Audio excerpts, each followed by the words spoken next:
So, Millie, welcome to the TED Talks podcast. Hey Tish, thanks for having me. I'm so pleased you're here because the stuff you post I think is really really useful.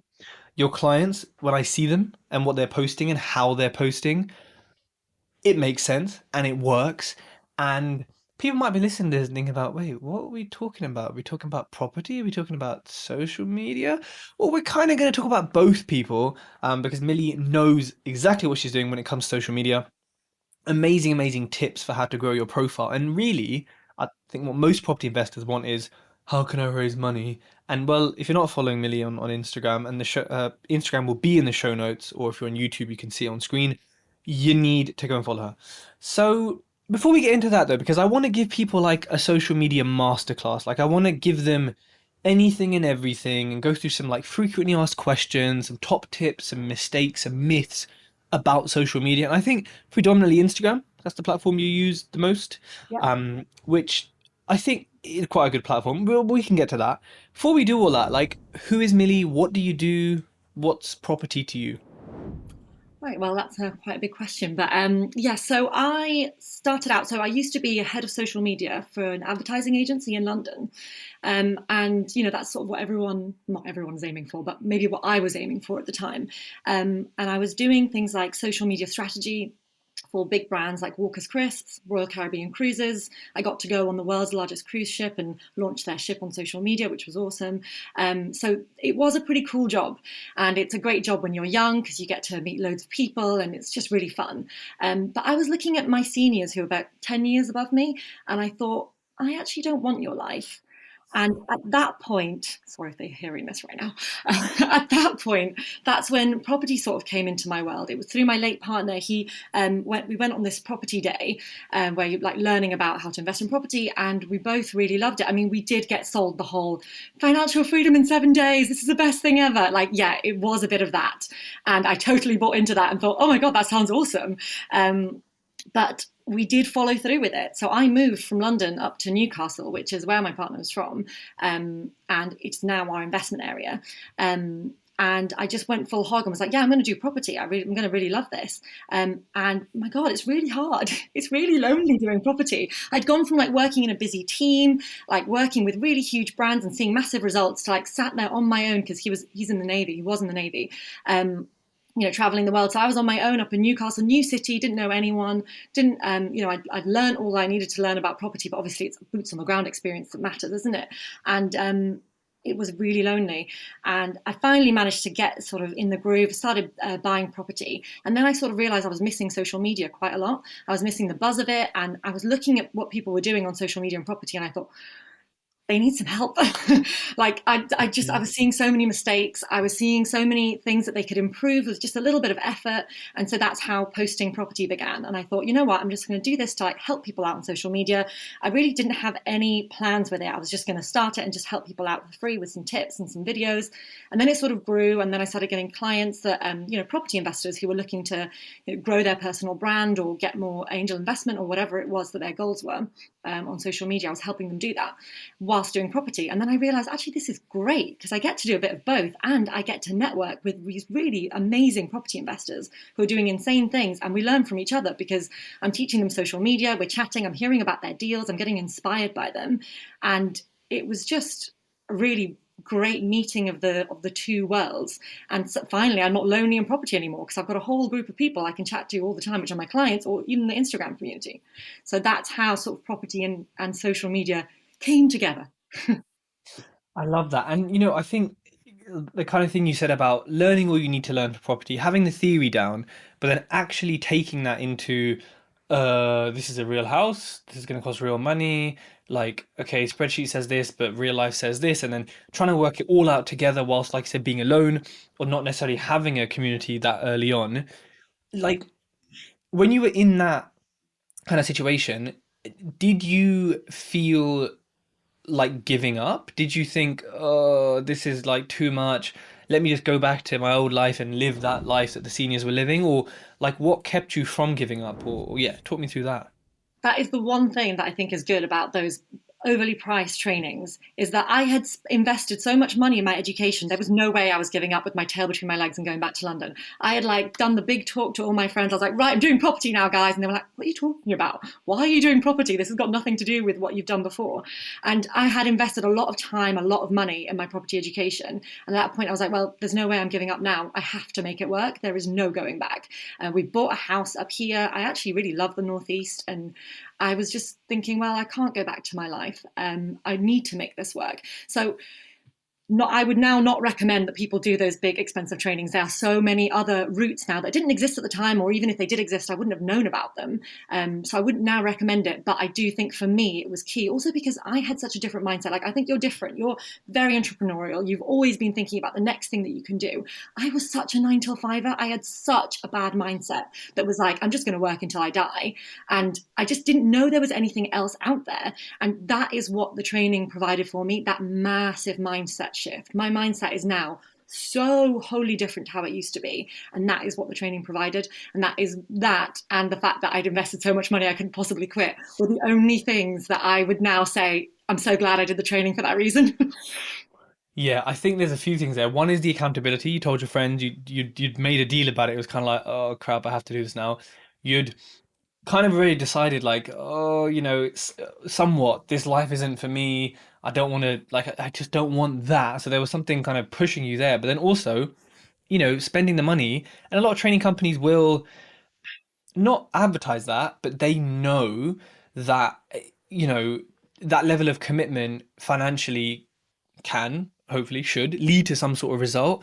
And and I spoke to a lot of people who say, "Oh, I went on a course, it was crap, but because I spent the money, I need to do something with it." And it's kind of like the side effect. It's like if you take a drug for a headache, but then, oh wow, your biceps get bigger. You're like, well, that's all right, I don't mind. So, like, it makes sense that that was a reason to push you. And like some people won't admit that, like, but like it is what it is. If something pushes you, then you can use it to be motivated. And when you were starting out, there's 101 strategies. There's so many different ways of doing each strategy. Then how did you know what was right for you? Yeah, that was really hard. I think I just knew that it was cash flow that I wanted to do. I wanted to replace what I used to make in social media. I knew that was going to be hard because I earned really well in a big agency in London. Of course, you get paid well for your time. So I wanted to sort of get to what I was earning before, even though, in the Northeast lifestyle, a bit cheaper, you don't really need that much. So that was the goal, cash flow, which is why the Northeast is really good for that. It's not necessarily good for capital appreciation. My properties will not go up hugely in value like they do in the South, but I will get cash flow from them. And that was the goal. I think my late partner, Joe, he was very shiny penny. He would send me like links to like old care homes with 20 bedrooms, and I was like, "What are you doing? Like, we cannot take a project that's that big at the moment." So I kept being the one who was bringing it back to sense and be like, "No, little buy-to-lets, little 3-bed houses, little 2-bed houses we can convert to 3 beds, and we'll just slowly and steadily get there." I'm now diversifying a bit because I've got that down. I know how to do buy-to-lets, but I couldn't have done that before because that would have been really dumb. So I'm now doing serviced accommodation. I'm now looking at a commercial deal, but yeah, buy to lets was definitely the foundation and will be the foundation forever. Yeah, and I think, as much as people can go straight into a new build, they can go straight into a commercial. It's kind of like, yes, it can be. We can do anything we want. Anything can be done, but it's like what's sensible and what's a logical way of getting to something. Because even though with a new build, you're doing so much that you're not doing on a simple buy to let, and even an SA, you're doing like 20% more than you're doing on a simple buy to let. It's already so complex as it is, and there's already so many moving parts that people who want to rush to the end and get to that goal and, oh no, I want to be doing new builds, 100 grand profit now. It's like, okay, but do you even know the difference between PVA and blue grit? Do you even know the difference between the types of plasterboards? No, but new builds. And it's like, okay, a lot of it will be outsourced. You'll have project managers, but I think there's logic and there's reason, and I think you give yourself a nice learning curve. I'm not saying people have to do 50 buy-to-lets, but even just doing one, like with a sort of medium heavy refurb, teaches you so much about everything, especially in the riskiest element of property, that I think a lot of people could, and maybe should sort of look at what you've done there and take that simpler, I don't want to say easier, but more logical approach to where they want to be eventually. And like you said, it's a foundation because having a certain number of them, they tick over. At least from my experience, they're as passive as something can be that is a house with a tenant in. And yes, may not go up in huge amounts of value, but it is still appreciated. Like it's not going down, whilst everything else rises. It rises, right? It runs in line with it, and probably a bit too much looking at like the market right now. So that makes a lot of sense. And a lot of people are going to be in a situation you were in, looking at their seniors, looking at their job, thinking, "Oh, I can't do this anymore. Don't want to do this." But then, like you said earlier, with your mindset, not knowing that there's a world out there, and thinking, "Well, it's only 50 more years till I'm 65 or whatever the retirement age is. I'll be all right." And it's like, you definitely won't be. You're going to be miserable. Um, how did you, or how and slash when did you quit your job to pursue property versus staying in it to keep the income and doing property on the side? Way too soon. I quit it before I had any deals accepted, before I even knew the area. Like, and again, not recommending that at all. But we had enough of an income from Joe to support our lifestyle up in the northeast, so it worked. And I knew that I could always fall back on social media if I really had to. So I was all in. I was sort of really raring to go, and I just wanted to get it done and get started. And there's no way I could have done it. That was before COVID. That was when working remotely is like a laughable idea. And in the Northeast, there were no big agencies like the one I worked for that I could, transfer over. I might have done it that way if I could have done it. It was more the distance. Like I was not commuting to London. I couldn't work from home because that didn't exist at the time. And there was nothing in Newcastle that resembled what I used to do. And if there was, the pay was like so ridiculously much lower that it was just crazy.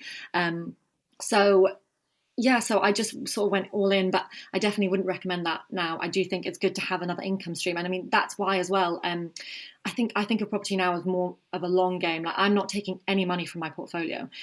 When the next two deals complete, that's me financially free. And I mean, it's hard to say what is financially free. Is it when all your bills are paid and you're sort of secure in that? Because then yeah, I'm already financially free. In my next two deals, I'll be financially free in the way that that's covering all of my lifestyle expenses, holidays, etc. But I'm still not going to touch that money. I'm not taking any money outside of that, of the business, because I would rather keep property as more of a long-term thing. And at the moment, I'm making income through social media because I'm actually really enjoying that side, and because it's something that allows me to have my lifestyle whilst continuing that property part, keeping all the money in there so I can keep buying more and more property. Yeah, I think yeah, everyone has a different point when they can leave their job, but what you said there are the core elements, which is knowing that your basics are covered. You can't, well, people will, but you can't leave your job thinking, "Oh, I'll get, do buy to let," which take months to find, months to do legals, months in the refurb, months to find a tenant, then your agent takes the first month's rent, and then you get paid, and then you remortgage it, so then you actually get some profit. And so it's like 6 months later, 300 quid a month. Um, like you can't just quit your job and think, "Oh yeah, yeah, yeah, property will cover next month's rent or next month's bills." It's like maybe a rent to rent might, but even then, you'd still need money to put into it, and you're not really. So it's kind of like, do you have savings? Do you have income? Yours, a partner's, whatever it is, do you have something that can support you? Because yeah, and again, you had a backup. You could, if you really had to, go back into social media, whether it's contracting, permanent, whatever. You had the skills, you had the reputation, you had the CV that you could do that. Not everyone will have that, and so they really need to look at their situation, right, and say, what's my backup? How much cash do I have? How much am I earning? Then let me quit my job. However, even though you might have quit it too soon, did it allow you to maybe grow quicker and do more because you were freer? Yeah, definitely, definitely. And I would also add to that point is that you actually need to have quite a few before you see income coming, because there's things like accountancy fees, there's things like property subscriptions, there's things like maintenance. Like my first one, I did the full refurb. The only thing I didn't replace was the boiler because it looked fine. Guess what? It packed in 6 months in. And that was 6 months of rent gone, wiped. So like that is the thing about a portfolio. And obviously you bought loads all at the same time, so it's having all of them together, that the ones that lose you some money are covered by the ones that make you some money. So having one or two is really not going to cut the mustard. You can't make an income just off one or two. You need a whole portfolio for it to actually make a difference and to actually quit your job, and that could take a really long time. Yeah. And, earlier on you mentioned that kind of community element of like not having that at the start. It seems to me now that you've built or you've joined or you're part of various communities, and I think it's so important to see people like you in property. I look around, I see men. Like there just isn't the same number of women, like statistically. And even when you look at the institutional side of that kind of property, it's the same thing. Um, so for you, how has it been, kind of maybe being having less women in property around you, less people who are similar to you or like you, and maybe not having a community like, and how did you build that? And another question, so many questions here. Have you come across any sexism? I Yeah, know the answer in this industry, in this world, but for the people listening who may think it doesn't exist or whatever, let's educate. oh, yeah, definitely. I think in the Northeast, there's very, very few women, especially my age, that do what I do. So when I first moved here, I was part of a property community, but they were all older. They did tend to be more men. And so I didn't really find anyone that was like me that I could really connect with that way. So actually, all of the community that I got from is not in person. It's not in my area. It's all online. And that was all born from posting property, from having an Instagram account that I built that was out there to help people. And then because of that, it attracted people like me to me. And then we started chatting, and through DMs, it builds and builds. And then you have a Zoom call, a little Zoom coffee, and then you meet up through a networking event. And that's it. Just takes time, but over time, that is how you build a community. And in the lockdown, we started. There was like a workout thing, just for property women, where you'd log in at 7 a.m. and do a workout. And when I first joined that, I mean, I'm not a morning person, even though I've read all the, Miracle Morning, all of those things to try and change my mindset. I'm slightly better now, but I'm still not a great morning person. So when I first joined, I'd be completely silent. They'd be chatting away about property and things like that after the workout, and I just wasn't saying a word. But now I'm part of this community of women, and it's still to now every day now, and that was 2 years ago we started. We wake up, we do our workout, and then we have a chat, and it could be about property, it could be about our lives, it could be anything. And that is such a strong community. And we've met in person, we've had a few weekends away, and we've become really close in it. So I would say, as advice to other people, it's like, connect with people on Instagram. Like, don't wait for them to be in your area, because they might not be. But if you connect with them over Instagram and send them messages back and forth, meet up every now and again, go to those networking events and build that community. It will take time, but it's so worth it. It's like, it makes you feel like you're part of something bigger, and it makes you realize there's people like you out there, which you might not have realized, because I really thought at the beginning there was no one like me out there, but there are. They're just not necessarily exactly where I live. And to answer your last question about sexism, I have 100%. In the Northeast, it's pretty bad. In property, I would go up to properties, and I'd be there in my scrubs, like helping out in the property, doing all the like the non-skilled bits, like the rip out and things like that. And I would always be asked, like, oh well, how do you get the money to do this? Is it through your husband? And just giving me side eyes, and like, what is she doing here? Like, you definitely get a lot of people just underestimating you, and thinking, and a lot of people, when I go to viewings, think I'm doing it for my male wealthy boss. They're like, oh, who are you buying this property for? I'm like, for me. And every time they think it's for an older man rather than for myself. That's so, yeah. I mean, it doesn't surprise me because of the world we live in. It's not shocking to hear. Um, I mean, like when firstly, did you expect this in property? I assume yes. But secondly, how does it make you feel? And does it kind of motivate you more, or does it kind of do the opposite? Um, I don't think things don't phase me very much. It really goes over my head. I just laugh with them when they make jokes about like my rich husband. I'm like, yeah, I wish. And it really doesn't bother me. It doesn't phase me very much. It phases me more for other people who would get bothered by that, and for younger generations, and for all the other women, rather than for myself, because things like that really don't touch me. Um, so yeah, I'm not super bothered, and I just think, does it motivate me? Not really. I get motivation from myself. I get motivation from people that inspire me. So I don't get motivation from people who doubt. Like, why would you? Yeah, yeah, yeah. No, I agree. And so social media is something we've kind of mentioned and we spoke about at the beginning. Now, obviously, one of the big things it's done is build a community. Now, I think a community can do many, many things, as well as just the sort of supportive element, the mental health element, which is big, especially in property, because, like you said, it's so lonely. that element is a big, big element of it. But actually, you can raise money from it. You can find deals from it.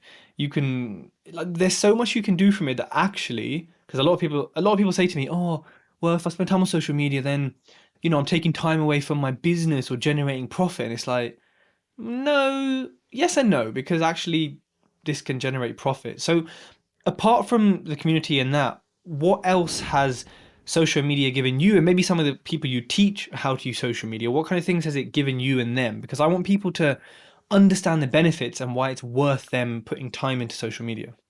I'm so glad you mentioned that because that is exactly how I think people should look at social media. Treat it as a business action. Do not treat it as like, this is what social media used to be when I first started. Like, it was a long time ago, and that social media was like the baby in the corner. Like, no brands allocated any money to social media. And now suddenly it's a big focus because they've realized it's where the money's at.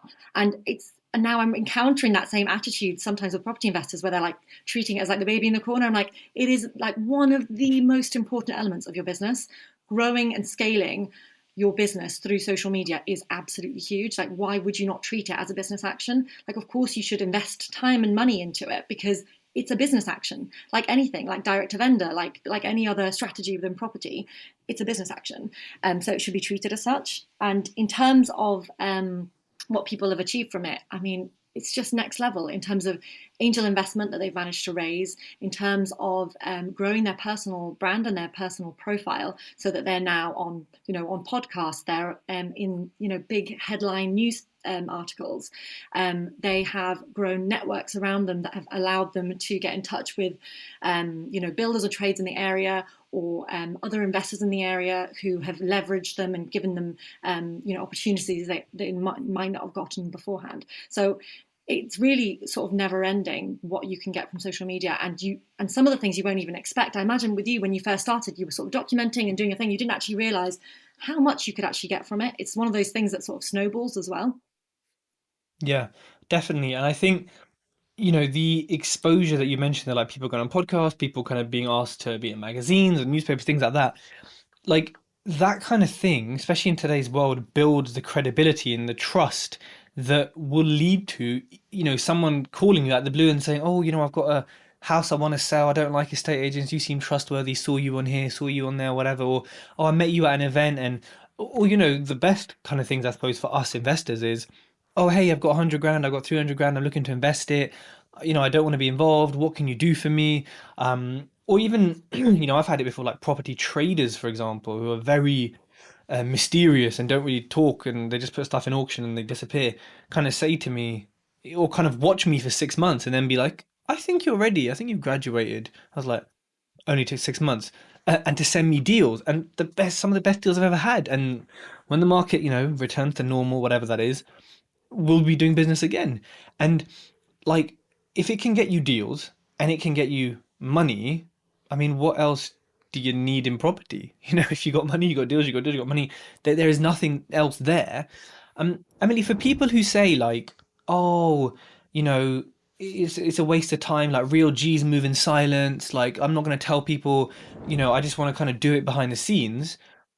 What do you say to people like that? If you can do that, then great, go ahead and do it. Like, if you can build your property empire without being on social media, brilliant. Like, that's great. And that's all we're trying to do, isn't it? Like, build our businesses. So if you've already achieved that, or if you are achieving that without social media, then you don't need it. But what it does do is allows you to do that faster and better, and allows you to connect with other people who are doing that as well. So I'm all for not doing business actions if they're not giving you the ROI. Like, I wouldn't, for direct to vendor, if you're sending out hundreds and hundreds of letters every week and you're getting no response, then you stop doing it, don't you? If you're seeing something in your business that's not working, and that you've tried the consistency route and it's not working, then absolutely don't do it anymore. But with this, it's just huge. And if you need more deals, and if you need more angel investment, which pretty much 99.9% of property investors need, then why wouldn't you be on social media growing it? Yeah. And then another thing people say is they might say to you, "Okay, yeah, fine, that makes sense." But like, "I'm really private. I don't want people knowing like every element of my life. I don't want them putting it all out there." Well, when people say that, what do you think? you don't have to put every element of your life, don't you? I mean, you don't have to put all about your kids and all about what they do. If anything, maybe you don't want to put that because not everyone's interested in that. But what I do think is really important is showing your true self. That doesn't mean you have to show every crevice of your life and every private detail of your life, but it is showing the real you coming through, because otherwise it's just going to be boring and people aren't going to get to know you and trust you and like you. And that is how you get them to invest in you, or send you an opportunity. They do that because they get to know you and they trust you. Like you were saying, it's that people watch and watch and watch for 6 months, and then suddenly that's when they start investing. I've had loads of friends who sort of, when I said to them, oh, I'm doing property, were like, yeah, yeah, whatever. And then they see me doing it on social media day in, day out. And they're like, oh, she's actually doing what she said she was doing. Like, she actually knows what she's doing. I've got some money sat in the bank. I'm going to invest with Millie because she actually is consistently showing what she's doing and showing me every sort of side of the property business and the highs and the lows. And I think that's something you're amazing at, is showing the lows, because they are so many lows, so many lows. And people think that they just have to show the sugar coated version. It's like, no, absolutely not. Show the gritty, the terrible, because you're showing people like, I'm doing this so that you don't have to. Like, you invest with me, do absolutely nothing. I take on all of this crap, and we're both winners. Like, that is exactly how it should be. So people who say, like, I don't want to show everything in your life, you don't have to show everything, but you do have to show your true self, because people will get to know you that way and trust you that way. And that's where business opportunities happen. 100%. I mean, I've connected more with you over Italian food and bread than property. I think we've spoken about one thing in property, and that was it. I don't think we've ever really spoken about property, like, and we probably won't ever, because like there's so many other things that we like are interested in, and like I only know that because you share it, and then you might only know that I do because I've shared it, or I've mentioned it, or I've made the effort to actually respond to a story or comment, because like, or just being like, oh yeah, Millie's baking bread today, cool, whatever, is like, oh okay, but you don't know, and then the social element of social media is not there. It's just media. So I'm looking at your media, you're looking at mine, cool. But we took the effort to be social based off what we saw. Like, and that extra step, which, yeah, look, it takes an extra 30 seconds to type out a message than it does to just go like and tap it. But that makes a big difference in general, right? And like on that, still on that note of kind of not showing things. You again, you show like everything. You show you're going swimming in the sea. Your dog Bruce, who's everywhere. I'm surprised he's not sitting on your head right now or behind you. Like you show, like you probably show. I'm gonna say slightly more life than property, right? I think from my observations, I don't see everything, at least on your story. I suppose my question is, why do you do that? And two, has it has it done more? Because some people are going to say, "Oh, I'm only going to show property stuff. Right move, right move, right move." Ugh, so boring. But has the way you've done it, which is showing your life, do you think it's done more for you than if you were just showing property stuff? So two questions there. 100%. Because if it was just property, all of my friends and my family would not be interested. So they would switch off, they wouldn't do that. And that is how I've invested. That's how I've never used my own money in property. I've only ever used family and friends, and even one random person who I actually don't know, who came through a recommendation, and because they saw what I was doing. So like, it's definitely helped, because if I was just doing property, they would switch off. But the mix of personal and property allows friends and family who might be potential investors to, connect with the property stuff that I'm doing and be part of that journey that I'm part of as well in property. Like, I was showing it from the very beginning. My first offer, I put the first offer that got accepted, it was my 61st offer. And I was showing that. I was showing the consistency of going out there doing viewings and getting rejection after rejection. So they saw that, and they saw the effort I was putting in, and that made them want to invest in me more. So, but I was showing that alongside showing my dog. And, yeah, a lot of people are there for Bruce. I'm not going to lie. They're there for my dog because he's very cute. And he's not here today, actually, because I shipped him off to my friends because I was worried he might like do a little bark or something in the background. But normally, yeah, he would be on my shoulder, and he's normally quite cush, but, you never know. But yeah, I show all of those things because some people are there for different aspects. Some people are there for the dog. Some people are there for the lifestyle. Some people are there for property. I'm just showing them a bit of everything. And if they're not interested in the baking, for example, I always show my bakes. I love my bakes. If they're not interested, they can skip that story. That's fine. And so I just think showing all the parts of my life has been really great for me. You don't have to. I have seen people be super successful with just showing, not just showing property, because don't get me wrong, if you just do like here's another viewing, here's another viewing. That is boring. People will switch off. But they don't necessarily show anything about their private lives. People might not know they have children, might not know exactly where they live. They've just done it based on like, actions that they're taking during the day, not necessarily really private ones. So yes, you can get away with not showing every part of your life. I found that it's been hugely important for me. It's got people to really connect with me.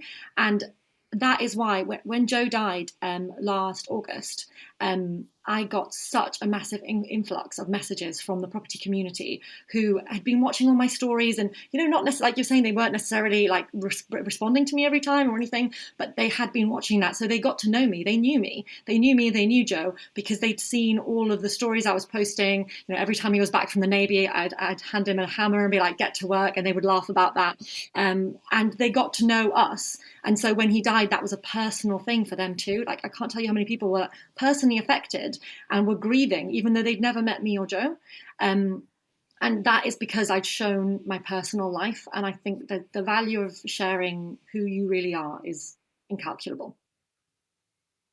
I agree, and I think that's a really powerful example because, a lot of people will just watch and you'll never know that they are loving your content or they're like part of your life almost. Like they love following your updates or they love following your dog or your partner or whatever. Like, because following property it is what it is. And it's like if 10 of us were on social media and we did viewings, like, and we all showed property stuff, it would look fairly similar, especially if we didn't put our personality into it. But if the 10 of us are showing some property stuff, because it's what we do, it's our life, but then we're showing the other weird shit we get up to and the people in our lives and whatever, that, in my opinion, it makes us more investable because someone's not investing in, Tej is really good at, analyzing structural cracks on viewings. Yeah, love it. I mean, they are 1% is thinking that because they're thinking, actually, my money's safe with him because I know he's done a full structural thing and like we're good. But really, they're like, I like Tej. I don't like Ted. I love Millie. I don't like Millie. I'm not going to invest. I'm going to invest in her. And they're investing in us. Like I have so many investors, and you and your clients will see the same thing where they don't ask about the deal. They just say, yeah, how much do you want? Well, or like, what's the rate? What's this kit? Like, there's not even a, what's it for? It's like, yeah, cool. I like you. I follow you. I know you. Like, I'm giving you the money. And like you said, people cannot show that stuff. That's fine. But bluntly, you're going to be at a disadvantage, I think, unless you show personality at the minimum in some shape or form. Like even if you're doing viewings, oh, here's the front door, or you make a joke about it, or you kind of put your personality on that image, and that makes you so much more investable than kind of not doing that. And when people start on social media, there's like 4 or 5 platforms: Instagram, TikTok, Facebook, LinkedIn, YouTube. What, have I missed one? About five? About five? I mean, there's I don't think more, there's any but others. they're niche and you wouldn't want to use them. Like, who's using Twitter and property? No one. Yeah, no one. And yeah, Twitter's hard work. So, like, why did you choose Instagram, and how do people know which social media they should choose? That's a great question because it completely depends on the person and who their target audience is. So, my target audience is property investors and my family and friends. Property investors, because I'm teaching them about social media, giving them hacks and tricks and whatever to learn how to do social media, and then getting my client base from there. So, that is my core target audience. But it is also family and friends. I want them to see what I'm up to. I want them to potentially invest in future projects later on. So, that is who my target audience is. So Instagram made a huge amount of sense because that's where all the property investors are, and that's where my friends and family are. Given my age, given my social network, etc., that is where they are. If you are a 45-year-old or 50-year-old who has been working in finance, say, all of your life, you've now decided you want to do property, you have a huge amount of connections through LinkedIn, because obviously that is where financiers meet and talk and update their profile and talk about what's going on in the world in finance, etc., then of course you could be leveraging LinkedIn, because guess what? All of your ex-colleagues are going to be people who might invest in you. They've seen all the work you've done previously, you've worked with them, they trust you, and now you're talking about property and new deals and you need investment for it. they're going to be the most likely, they're going to be the lowest hanging fruit, and they're going to be living on LinkedIn. So that is the platform you should focus on. If you are a young person who is just getting started in property, maybe you're 20 and like you've seen what other people are doing in property and think, you know what, you're an entrepreneurial 20-year-old and you think you make a difference in property. You're going to slowly but surely get there. The best thing to do for you is probably TikTok, because you want to show other young people what you're doing in property. And guess what? Most of your age group is going to be on TikTok more than any other platform. So it really depends on where your audience is and what they're doing on that platform as well. Like YouTube, for example, second largest search engine in the world. So if you are teaching people about building, say you've got a building course, like a building 101 in a house, you're a PM or a contractor, and you want to teach, instead of doing, one each house, you want to actually teach large scale and get money from that. Guess what? YouTube is the best place because people are typing how to plaster, how to this. So that's where they'll find you. So it's all about who your target audience is, like your age group, what you're trying to achieve. It's all about that, not about like, everyone should be on Instagram, you know? Yeah, I agree. And do you think people's strengths should play into it? So if someone's not good on video and they're a bit of more of a corporate person, maybe they should be on LinkedIn, and if they're really good at audio, they should have a pod. Like, do you think that should come into it, or do you think sometimes we make excuses like, "Oh, I'm not good on video," and you just need to get better at it? I do think that plays into it.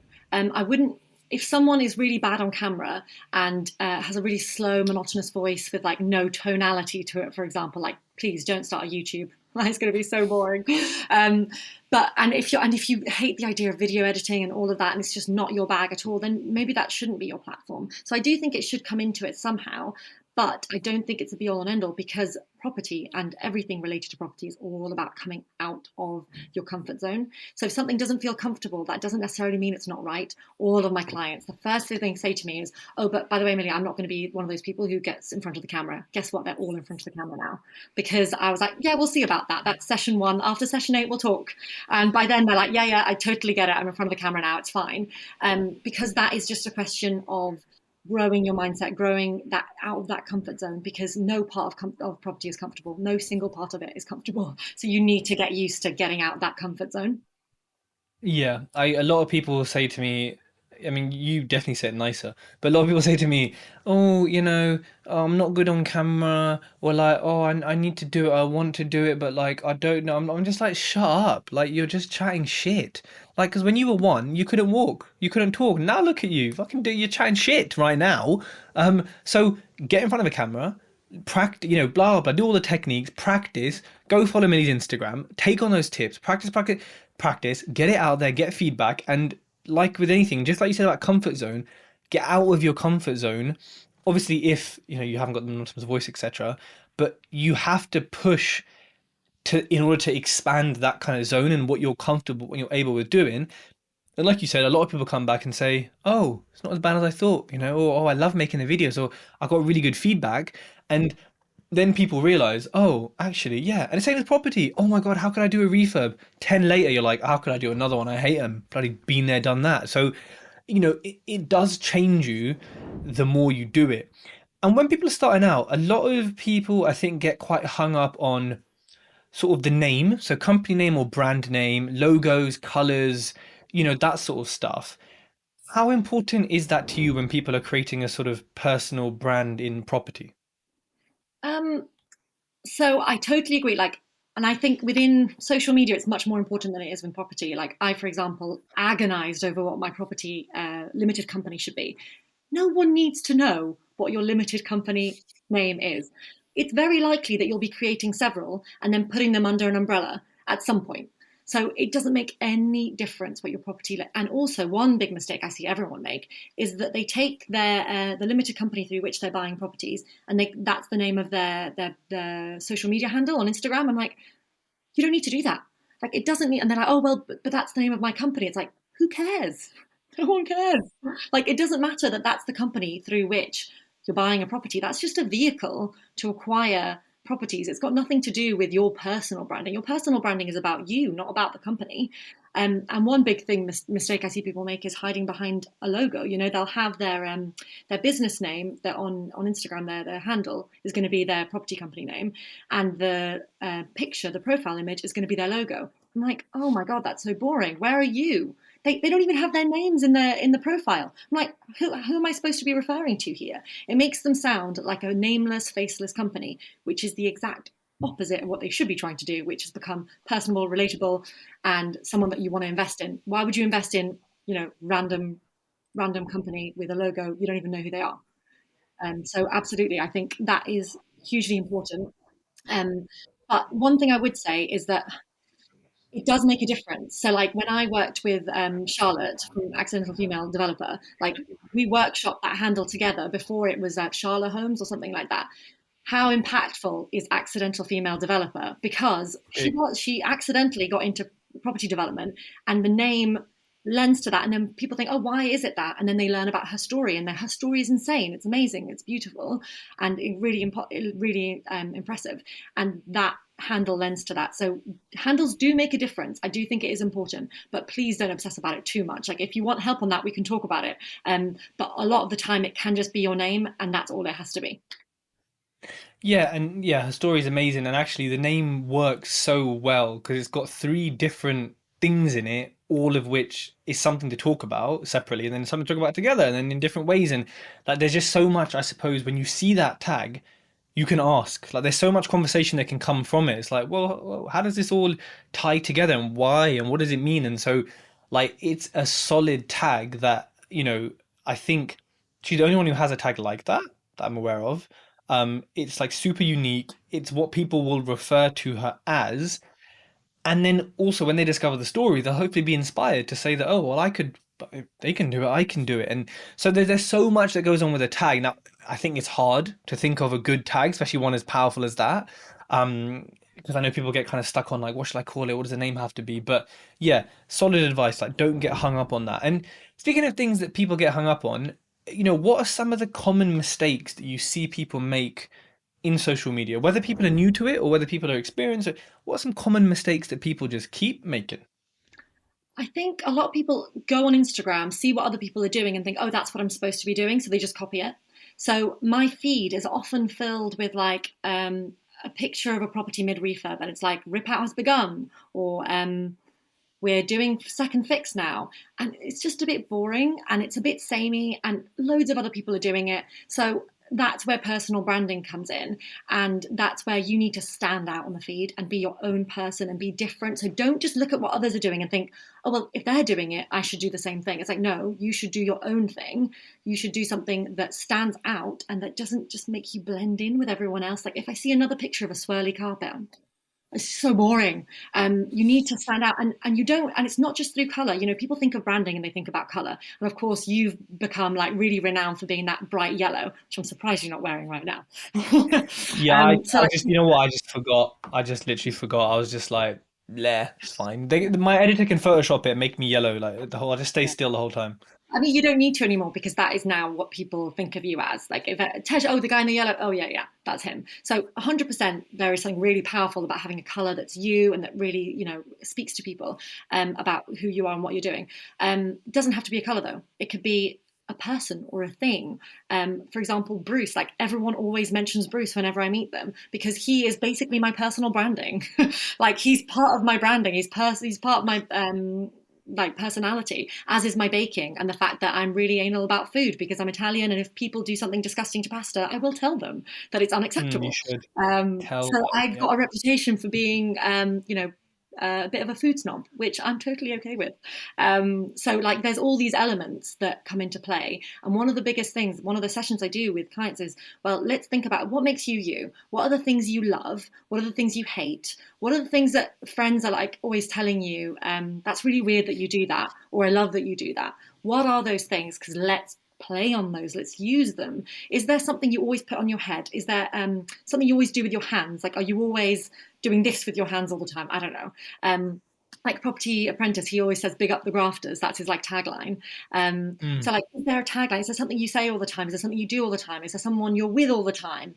play on what that is. It does not have to be all color done through Canva, really professionally edited. It doesn't have to be. It just has to be something that makes you memorable. Like I always think of, Keith Thurman property. Whenever I see a cat or a Magnum, I think of him because he always talks about the fact that he's obsessed with Magnum ice creams. And when I was in Venice and I saw a Magnum shop, I took a picture of it and I sent it to him. I was like, "You're Mecca," because I knew that was his thing, and that is how you connect with people. That's how you make a connection, by showing those little quirks that make you you. That is what makes people connect. So that is a big thing that I would say is a big piece of advice: is think about what those things are. What can you play up? What can you work on to get people to like understand who you really are? I love that, and I've been to that Magnum store in Venice actually.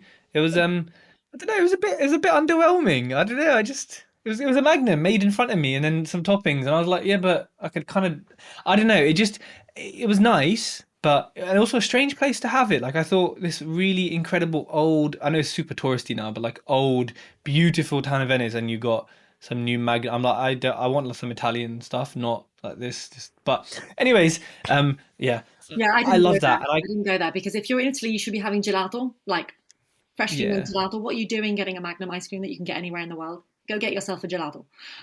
exactly. But that just shows how touristy the place is and has become. Um, I think I call that identifiers. So it's like having something, like one of my mentees has like a flat cap or geezer cap. I just call him like from Peaky Blinder style. Wears it everywhere, and then I said to him, just keep wearing it, keep doing it in your videos, keep being seen with it. And he goes, yeah. After a couple of months, people were like, hey, you with the hat, and like just because it's natural human classical conditioning to associate things together, and it's easier for us to remember visual things than it is to remember a name or like a conversation or a specific thing. So I think it makes a lot of sense to have identifiers. Now, people are always looking for hacks and silver bullets and, oh, how do I go viral? How do I grow really quickly? I think that hacks and things like that don't tend to necessarily exist. I think there's some core principles that work. But are there any like, super highly effective, big punch, sort of heavyweight tips or tricks that you can give, I suppose, particularly about Instagram, that can help people grow?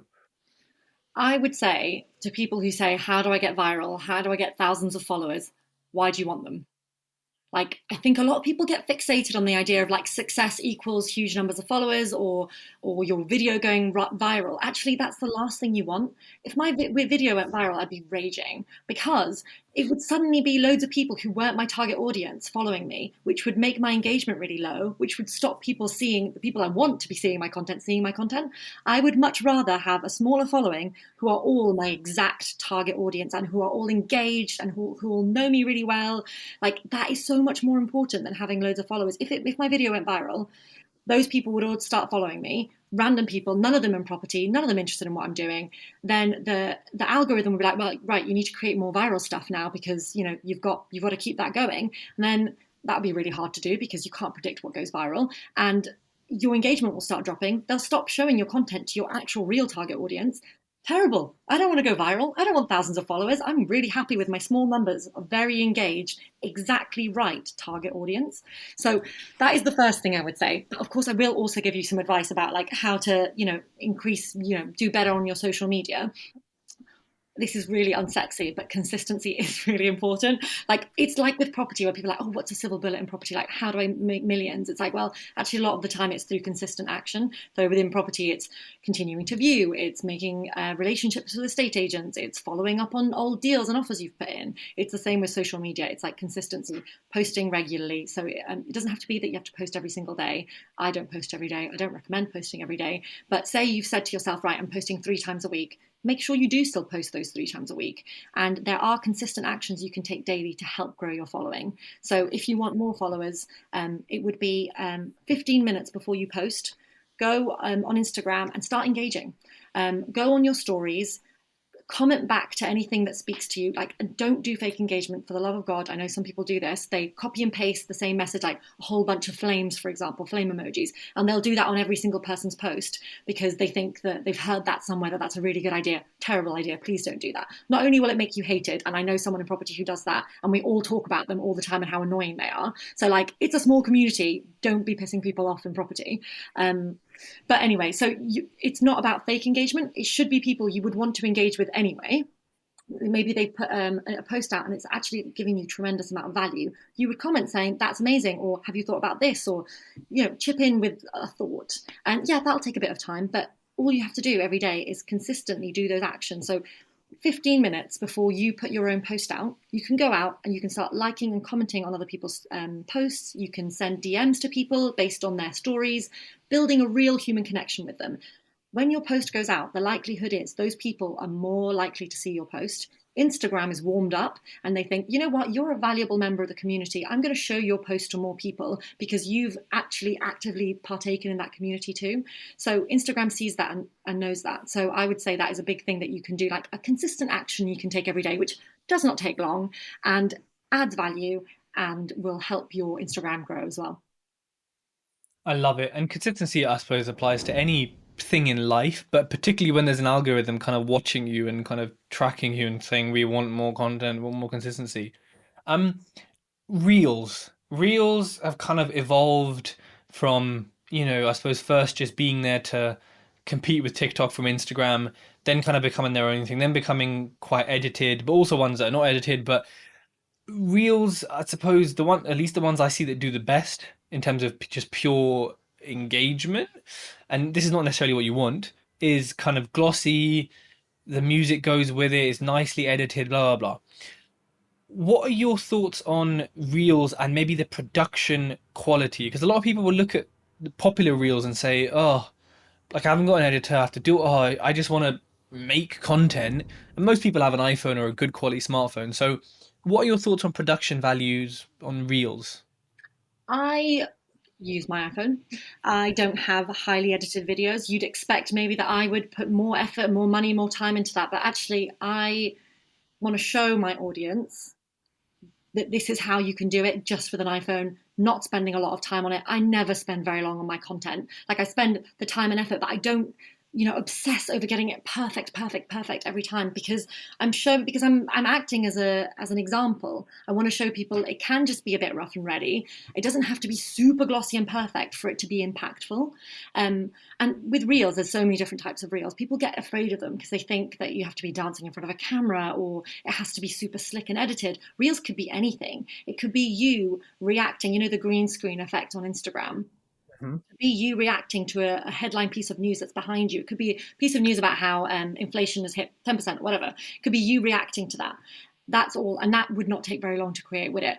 It's not a beautifully edited thing with loads of images, etc. Reels are just a video, so stop thinking of them as this whole, being that is scary and untouchable. It's just a video, and a video can be made up of images. You could do a before and after of your property using a trending sound that you like. That's like 1, 2, 3, and then reveal, for example. And you take 1, 2, 3, you put your old pictures of how the house used to be, and then you show the transformation. That is just images of the house that you've thrown together in a reel. It doesn't need to be perfect. Think about your target audience. Do they need it to be perfect? Like, unless you're trying to be a massive influencer, which again, I'm not trying to be, I can't emphasize this enough. I do not want more followers.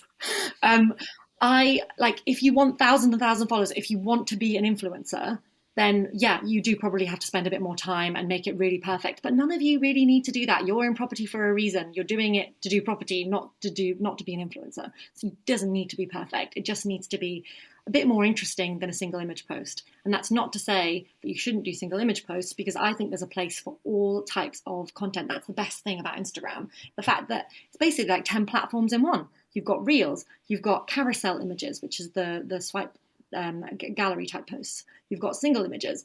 You've got just a video. You have so many things you can do, and just use that. Vary it a bit, because things like, so say a carousel that was a really educational one that you're teaching like hard to understand concepts. You couldn't do that in a funny reel. It wouldn't land, and people wouldn't understand it. Whereas in a carousel, people can actually have the time to read through it and swipe and learn, and they're much more likely to save that and come back to it. And Instagram loves a save. It's a big tip for the algorithm. It's like, this person has found it so impactful that they've saved it and then they come back to it later. That's not just a like, that's not a view, that is an engaged follower right there. So there is a huge place for content like that, as well as more sort of funny, silly reels. Because with reels, remember as well, people are unlikely to read the caption as much because the sound keeps playing. It's actually really annoying. You know, when you're watching a reel and it's played out 2 times and the sound keeps going, and all you want to do is read the caption because that's where the value is. But the caption is huge and the sound keeps playing. You're like, oh my God, stop. It's really annoying. So don't do a reel where you're trying to educate or deliver loads of value because the chances are people aren't going to read it because it's going to be too annoying. Do that in a single image post, do that in a carousel post. Use the reels to be a bit silly, a bit light, or to show before and after. Great tips there. Really, really good tips. I think, there's no excuse, for getting started. Everyone will spend £1,000 on their freaking smartphone. They all come with great cameras. Yes, I think lighting is important when you're doing a video in general. Ring lights on Amazon, 20 quid. The best light is what God's given us out the freaking window, Like the best light is maybe not in winter, which is, 10 months of the year here, but there is no excuse monetary or time wise. The only thing is though, the Reels app, as in the Instagram app, pisses me right off. Most you edit stuff, and then it crashes or it doesn't look. I'm just like, you lot have billions of dollars, right, in 2022, and you can't make a good app. I'm just like, what the frick? But one of many challenges with But there's social ways media, around and that. So, I mean, yeah, oh I agree. I agree. Reels are glitchy AF. I like recently did one. I spent ages crafting it. You know, I've said it goes against what I just said about spending ages. This one was a bit longer, so I wanted to really like tell a story in it. And I spent ages making sure that the different captions came up at different times. When I posted it, it completely messed it up. So now they're overlapping one another, and I'm like, it makes me look like an amateur. And I'm like, this is so annoying. I actually made sure this was perfect before it went live, and it glitched. But one way around that is you can make the video in TikTok, which is, a lot better in yeah, functionality than Instagram, I've got to say. So you can create the video in TikTok, save it down, and there are apps where you can remove the watermark from TikTok if you want to remove it, so that it looks like you've created an Instagram, but actually you've created it in TikTok. So if you're really worried about that, you can do that. But to be honest, am I worried? No. I went again and did another one and it glitched again. And I was like, oh my God, that's so annoying. Maybe next time I will use TikTok. But at the end of the day, I don't care that it glitches a little bit because it's not about it being perfect. It's about telling that story and about what I wanted to put out there. yeah, I agree. And what you said earlier about you don't want more followers. That's such a good point, and it makes so much sense, like mathematically as well, and just logically makes sense. Obviously, the other caveat to that is a lot of people know that the more followers you have, the more that people buy into you, and the more people will think you're sort of bigger or more investable, maybe, or they'll buy something off you because society's dumb and they just say, "Oh my God, 20 followers, okay, bye bye," instead of obviously looking at the engagement rates and things like that. 'Cause I see loads of fake followers, property, non-property, and I'm just like, this is so obvious, but yeah, they're making money, or they're kind of selling a product. But it goes back to this essay by what's his name, Kevin Kelly. I think he's in the Tim Ferriss book where it's called "1,000 True Fans." Have you read it? No. Oh, I'm going to send this to you. So he basically wrote an essay, kind of saying what you just said there, but kind of explaining with some maths how you only really need 1,000 true fans, not followers, but fans, who will buy X amount of product, X amount of times, and you've basically got 100 grand income over a year. Maybe less relevant for property, but obviously, you teach people things, so we sell products, both of us. It's a really interesting kind of read, and people should go out there and read that and realize like everything that Millie said this whole podcast has really been on focusing the connection with people, creating a deeper connection. And remember, we put a story out, there's 1,000 people plus who are seeing this. So we're building a relationship with thousands of people, and we don't have to sit down for dinner with 1,000 people and ask how tell me about your family. It just happens passively, and most of our stories, meaning, is our life. It's not like we're saying, "Gotta go here, get a picture, go here." It's like, "Oh, I'm here, I'm doing this. Let me get a snap, let me get a video," and like I think that just shows actually it's not passive. Of course, it's not, but it's kind of like just documenting your life, like Gary Vee always says, can do so much for the connection and so much for the money you can raise and the money you can create. So, Millie, as we kind of come to the end of this podcast, is there a technology or an app or some software that you really cannot live without? Not, it can't be Instagram or social media. I would say I do use Canva a fair amount. So Canva, there is a free version. I'm actually on the free version. I used to have the paid version, and then I'm stingy. People in property, we're stingy. We're always trying to save money. So actually, Yeah. even in the free version, you get a lot of stuff. And within Canva, that's where I create my carousels, my single images, because for me, it was important to have a bit of branding. So we were talking about colors earlier. I do have that coral color that people associate with me. So I like to create slightly more curated images rather than just a picture of a property and text underneath. It's fine if that is your approach, by the way, but if you want to add a bit of branding elements to it, then Canva is a really great way of doing that. So I would say that Canva is a huge one. I love Canva. I have the paid version, but I just love them that I would just pay them anyway. Like I just think she's such a genius, the founder of it, and like what she's created is like just out of this world. Especially compared to like Adobe and things like that, which cost way more and are so more like pro. They're so hard to use. Like I use Canva for everything, anything, invoices, wedding invites I'm doing at the moment, like anything, boom, Canva. It's an incredible kit. And yeah, the free version though is pretty epic. Like you, again, it's better than everything else, even better than some paid stuff. So Billy, if people want to learn social media and they want to know, what the hell to do, how to do it, can they come and speak to you? Do you do anything that can help them? Yeah, so follow me on Posting Property because there you will get loads of free advice. There's like funny videos, there's stuff about property as well. It's just a bit about, like you were saying, I talk a lot about my dog, about baking. It's a bit of everything. So you will learn from that.